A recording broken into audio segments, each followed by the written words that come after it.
তোর মাথায় তো ঝালাই মেশিন দিয়ে ঝালাই দিলে ঝালাই ধরবি লয়। কর তোর সিরিয়াস প্রশ্ন, কি আজগবি প্রশ্ন করবো? আব্বা মুসা ধন আমারে কামড়ায়, শান শরবত খায় না রক্ত খায়? আরো বললাম না বুঝছে কে বেটা, তোর গায়ের ভিতর কি শরবত? আচ্ছা আব্বা ও কথা বাদ দাও, আর মুসা এসে যে আমারে কানের ঘরে ঘ্যান ঘ্যান করে, হ্যাঁ করে। তে ওরা এসে আমারে থ্যাংক ইউ কয় না আই লাভ ইউ কয়? কে বেটা, মুসা কি তোর গার্লফ্রেন্ড যে তোকে আই লাভ ইউ কবি? তা কি কয় ওরা? ওটা হচ্ছে মুসার ইঞ্জিনের শব্দ। আরে ভাই ওটা মশা অ্যালার্ম দেয়।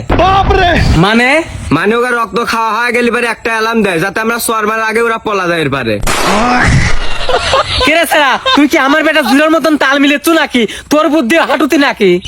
কাকা তুমি আমার একটা কথা শোনো, আমরা যখন ঘুমাসের সময় চোখ বন্ধ করি হ্যাঁ ক। তখন আমরা অন্ধকার দেই না সরি উল্টো বৃষ্টি দেই?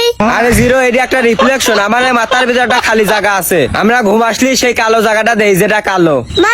মানে যার মাথায় যত বেশি বুদ্ধি সে তত বেশি অন্ধকার দেহে। এ থাম তো তোরা দুইজনের মাথায় ঘিলু বলতে কিচ্ছু নাই। আব্বা এটা শেষ প্রশ্ন, টারজান তো বনের মধ্যে একা ছিল, হ্যাঁ ওর কাছে তো বেলেট খুর কিছুই আছিল লই, তাহলে ও চুল কাটলো কেবা করে? টারজানের চুল কাটা চিনতে তোর কে? তোরই তো এখন তো চুল ওঠে নাই। তাহলে এগুলো কি আব্বা এগুলো? ওগুলো তো চুল, কিন্তু তোর চুল ওঠে নাই। quack quack quack quack quack quack quack quack quack quack